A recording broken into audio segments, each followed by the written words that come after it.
Hi guys, Erik Skala here with PuroClean of Natick. We're here today with our PuroClean Minute. Today we're going to go over what we do when we go on site and how we scope and assess a water loss initially, the first actions that we do on site. What I'm holding here is a hydrosensor. Very simple tool.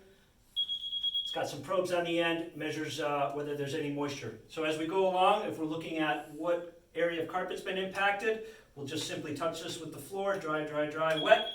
Tells us what areas are wet and what's dry.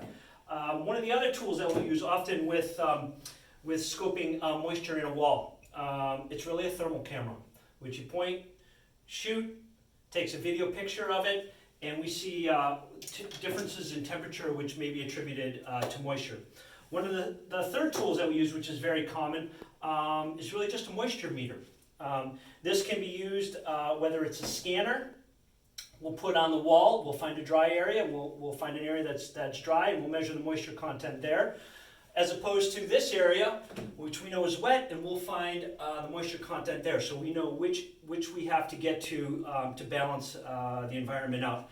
Another piece on this tool that goes with it is if we're probing, we have some baseboard.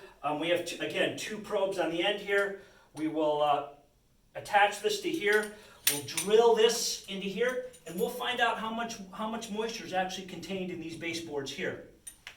One of the final tools that we use every once in a while is this camera, and we can actually drill a hole into a wall and take a look and see what's inside that cavity before we actually decide to take it out. Obviously, our biggest objective is to dry in place and not take as many materials or as much materials out as possible. And that's really it. That's the four or five simple tools that we use when we first show up on site for a water loss.